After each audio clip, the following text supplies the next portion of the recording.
So when you think about your team in totality, rate them on a scale from 1 to 10. Where are they at? So if you have a team member who is a 6, what needs to happen in their development in order to get them to a 10? If you have a team member who's at a 9, what needs to happen in order to get them to a 10? If you have a team member who is at a 1, what needs to happen for you to fire them? No. No, but seriously, yes, fire them. With a disclaimer, talk to HR if they're W-2 and all the things, but still the same exercise. Welcome to CEO Conversations, the private practice podcast. I'm your host, Brandy Mabra. It's time to show up as a confident leader to create a practice and life you love. Hello. Welcome back to another episode of CEO Conversations, the private practice podcast. It is Brandy Mabra. And today we're going to talk about a good problem to have. And it's something that came up with one of our clients. Her leadership skill set is now outpacing her leadership team. And what do you do about that? Right? So there's a gap in how she's showing up as a leader and then how her leadership team is showing up as leaders. And what do you do to fill that gap in? And so we're going to talk about that. I think as you're listening to this episode, you need to ask yourself the question, is your leadership team, if you have a leadership team, is your leadership team matching your energy? And is your leadership team able to keep up? Yes or no? Only you can really answer that question. But relatively speaking, that's the work that we do inside of Private Practice CEO. And that is why she has this problem. So I thought that it really is not even a problem. It's why she's encountering this opportunity or even this situation for what are we doing in order to get her leadership team to catch up to her leadership skill set. So what does it look like when this actually happens? And maybe you already know. Maybe you are thinking like, man, I've just been growing so much as a leader. Like my team can't even keep up with me. I'm just really having all the sauce. If that's not you, then, let's talk. But if it is you, it's a great area to be in. And so what does it look like? You are very clear. You're showing up. You're empowered. You are able to communicate. There's structure in your day. Your time management is on point. You are very much empowering difficult conversations. You're showing up and you're leading. You're influencing. And then you have someone on your team who has a leadership title. So whether if it's operations director, operations manager, practice manager, office manager, clinical director, clinical manager, CMO, chief medical officer, like whoever is on your team and they're not able to lead to the level that you are leading. From personal experience, I know that people are very quick. I don't know how many people, potential clients I've talked to, and even clients when they first start working with me, where they'll say, well, I have a COO, or with as a chief operating officer, or I have this clinical director, or I have a practice manager, or I have this practice administrator.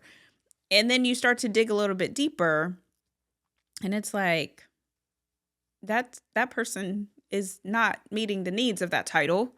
And that person does not have the expertise of that title. And that person needs to be trained up. And more times, and here's why this happens. Usually what happens is when you hire people, I think about myself because I've been in the C-suite and I think about how much money I made in the C-suite. And more times than not, your practice doesn't necessarily have that type of money to pay that type of salary for somebody who would have my expertise to work inside of your practice. So you hire somebody or you promote somebody who has maybe been with you for a number of years, somebody who has leadership potential, somebody who has made your life easier, somebody who has been like, hey, I can do that for you. And so then you give them, oh, well, I saw my colleague has this person, this management person, this leadership person. I need that too. Let me give that title to you. Or what happens is you post this position and you pay them not the price point of really somebody, a multi-six-figure salary. And then you get them and you're like, wait a minute, you're supposed to be my operations this, but you're not making my life easier. You're making my life harder. Or you're supposed to be my clinical go to, and I'm having to step in a lot. And so that's where you start to recognize like, okay, my leadership is starting to outpace what my team can actually contribute. So there's two things that always happen. And I've said this before, there's like a whole episode on it if you want to go back and look, where there's always two things that are happening, even as your practice continues to evolve and continues to grow. The person that you hired will either outgrow the position that they're in, or the practice is going to outgrow that position.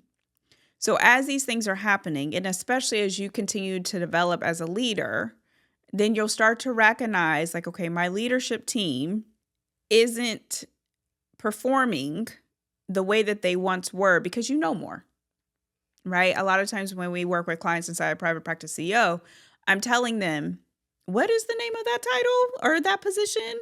Well, they're supposed to be looking at financial performance. Are they looking at financial performance? No. Okay. They're supposed to be bringing you more strategy. Are they bringing you strategy? No.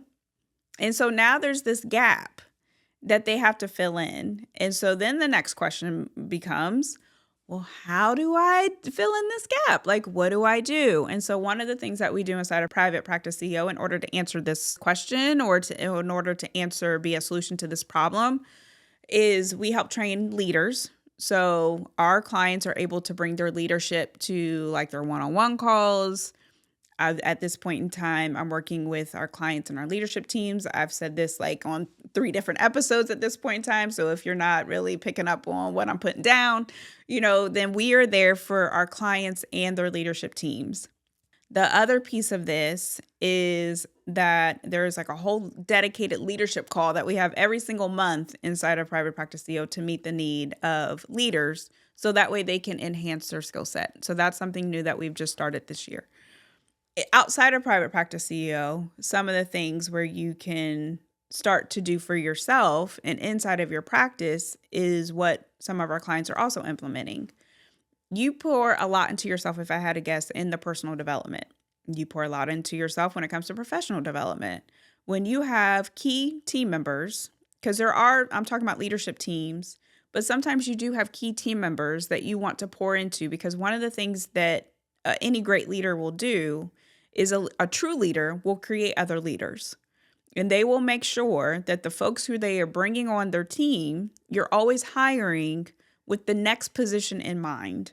So if you're hiring a provider, one of the things I always recommend is what's next for that provider. Are they just going to be a provider inside of your practice, or could they be a potential clinical director?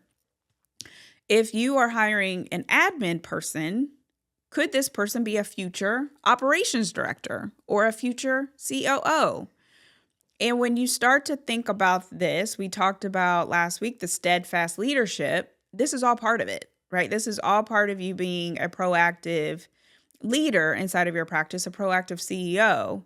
And so that's one thing that you can think about. And so as you're working with your team, you are also pouring into the growth that they are having within your team. So this is where instead of going through just like team updates, you're now talking through strategy, teaching them how to think, challenging their thinking, getting them to think from a higher level, helping them to develop professionally, whether if it's additional training. Also recognizing sometimes you just can't hire the $20 employee. Sometimes you just got to go ahead and bite the bullet and hire the $30 employee because you need that additional skill set and you need to pour into them at a different level. And so when we think about this, it's holistic. I know a lot of times too, what comes up, especially for our clients, is there's a lot of work that you're putting into yourself. And so sometimes people will feel bad, because I'm off jet setting and traveling and going to this conference and going to this retreat and I'm in this program and so sometimes that guilt can come through because you look at your leadership team and they're just coming to calls or they're just coming to meetings with you and that same development isn't happening. And so part of the job is as you are growing yourself as a leader, you also need to grow your team as leaders as well. They need resources. Part of the conversation that we're having inside of Private Practice CEO for this whole month is we are making sure that our clients understand what it means to bring out the best of a team member's performance, right? So one of the areas of focus that we do is the higher performing team member. So what does that look like? One of the categories on any evaluation would be, what are they doing to help develop themselves professionally? I know a lot of times practices will say like, oh, well, we give them CEU money or CME money, and we encourage them to go do professional development for themselves. But are you holding them accountable to that? Do they understand that this is part of their goals year over year? Is there a KPI that's associated with this? So if there's a certain amount of books that you want them to read, do they understand that? I know from my experience, I used to recommend books all the time to my team members. Is there actually like a follow-up that you're doing when you're having these conversations, especially if you meet with them one-on-one? How's that book going? What are you learning? Like, it's that type of conversation where they have to, because sometimes you can't afford, let's be honest, I can't afford to put you in a $20,000 mastermind, right? Or I am not at that level yet, or because I'm in a $20,000 mastermind, you got to do the $20,000 mastermind maybe next year. So what are you doing in between times to make sure that they're able to still go with you and they're still able to where the practice isn't outgrowing them, right? And so there are certain team members, a lot of times you'll see this with contractor versus W-2, where the team member just isn't a good fit. It's just not in alignment. It's just not going to work out. You could have them listen to all the podcasts, attend all the conferences, read all the books, and it just isn't going to make a difference. And so as a CEO, you have to make that decision, that hard decision, and have those hard conversations. So that way, either you can come to that conclusion and go ahead and let them go, or that team member will come to that conclusion and they can go ahead and say, you know what, I'm going to move on and do something else where I'm in better alignment. This conversation is for team members who are higher performers, who want to do well, who have a desire to grow, who want to learn, and where you're recognizing where they used to be able to meet you where you were. They used to be able to navigate the practice. They used to be able to contribute, and now something is changing and something is shifting. And it's because your leadership has changed. Your vision has changed. What you're seeing is possible, it has changed. And because of that, your team is a little bit disconnected from what you need and what the practice needs. And so as any leader, again, your job is to catch them up. So a lot of times this can happen in team meetings, leadership meetings. If you don't have a leadership meeting, a dedicated leadership meeting, I'm going to tell you to start there. But in those meetings, you want to make sure that there's always some type of coaching and mentoring that is happening. So if you are learning new skill sets, pass that back on to your team, right? And so you can do that through like having a coaching and mentoring type of section.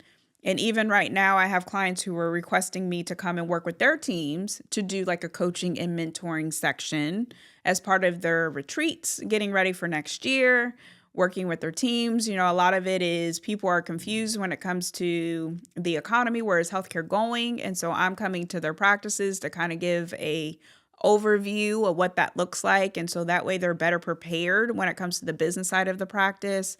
It's really empowering when you have the right team members. I'm going to say that again. When you have the right team members, when you actually pour back into them and you actually set the expectation that they're going to pour into themselves. So the frustration that can often happen is I have this team member, they need to be trained up, but I'm the one doing all the training. I'm tired.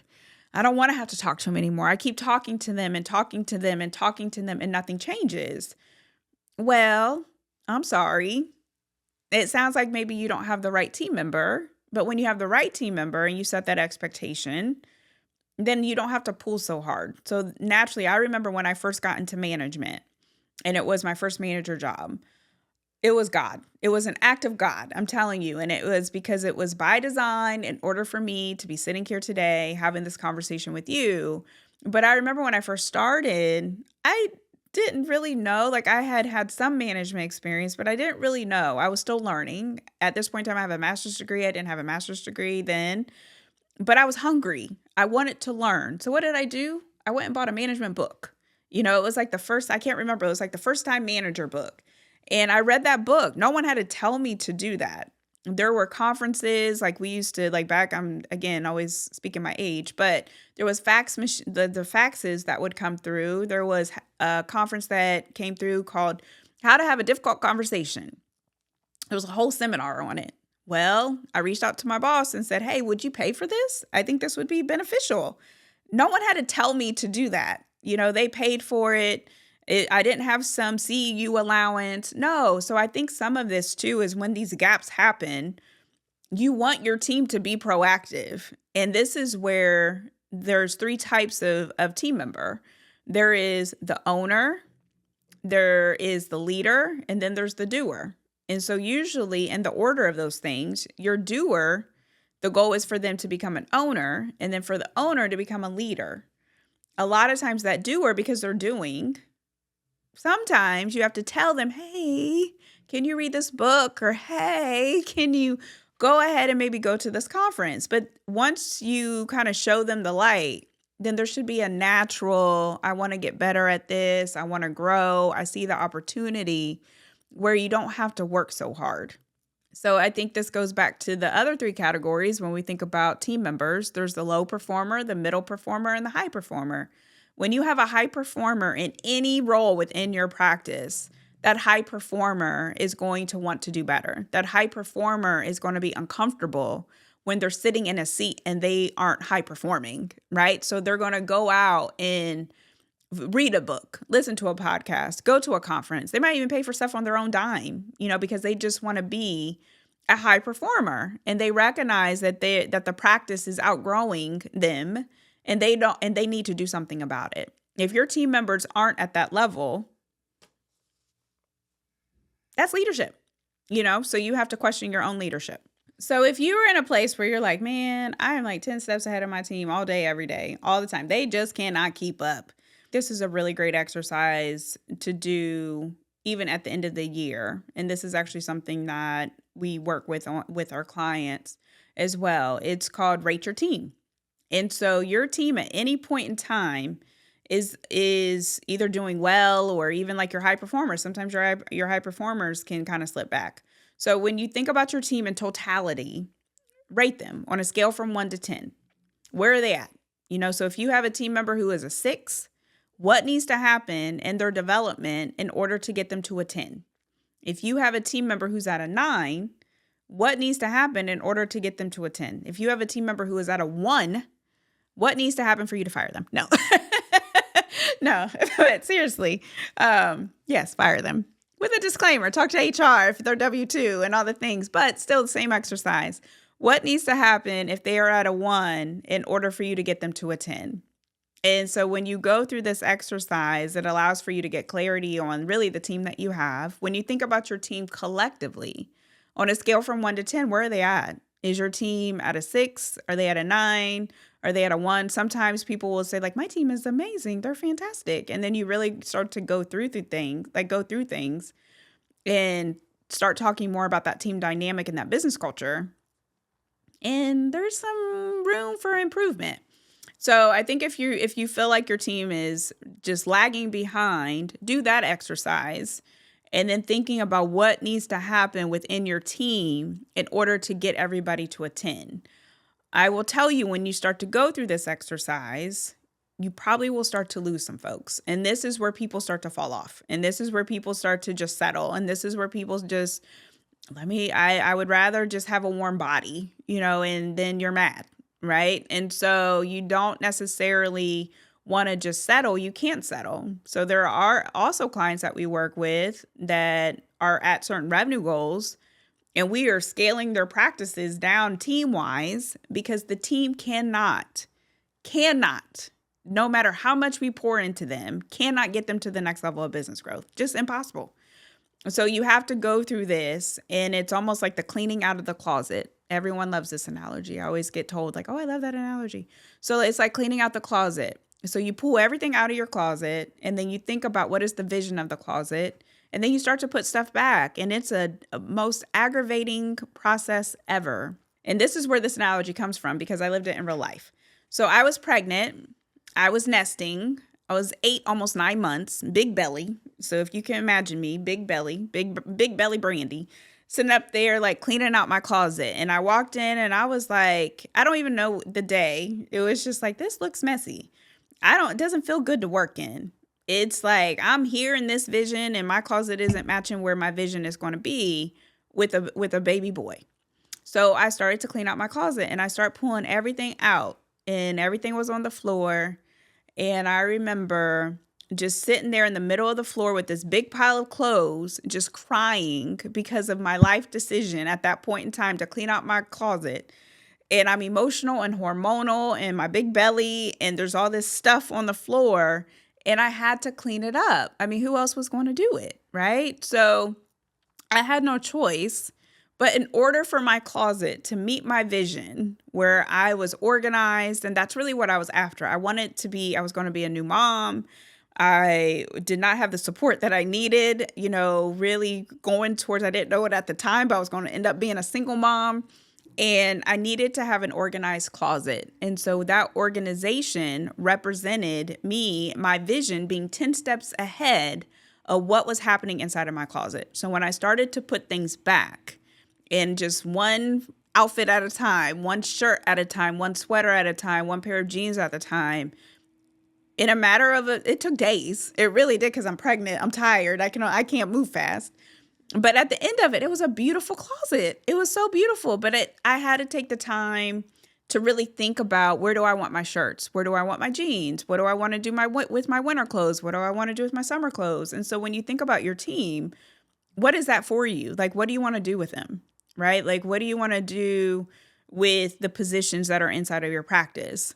How do you want to incorporate technology? How do you want to incorporate AI at this point in time? Like, what do you want to do? So if you are feeling like you're 10 steps ahead, you have to get the clarity for what you want, and you have to get the clarity for what you're moving towards. So that way you can actually take the steps that you need. It won't happen overnight. It's going to take some time. This is why having support is helpful. So if you're listening to this and you are feeling like my vision is huge and I am not anywhere near my vision, and the team that I have right now is not going to be the team that it can get me to the vision that I have, then I would love for you to go ahead and join me, see the show notes, and join me for the Own Your CEO Status Masterclass. So inside this masterclass, we're going to talk about your mindset. We're going to make sure that you are set up for the next steps that you can take in order to have the resources that you need inside of your practice so you can get more time back on your calendar, you can make more money, you can have a high-performing team. And so if this is interesting to you and you're like, yes, that's my solution, then go ahead and see the notes. If you're watching, go ahead and see the show notes or the description box so that way you can sign up for the Own Your CEO Status Masterclass today. Thank you for watching, and I'll see you in the next episode. Bye. Thanks for listening today. I hope you enjoyed the episode and it empowers you as the CEO of your practice. If you enjoyed the podcast, please make sure you subscribe, share the message, and leave a review. If you want more information and support in growing and scaling your practice, click the link in the show notes to take advantage of our free resources or apply to work with me directly. Thanks again, and I'll see you next time.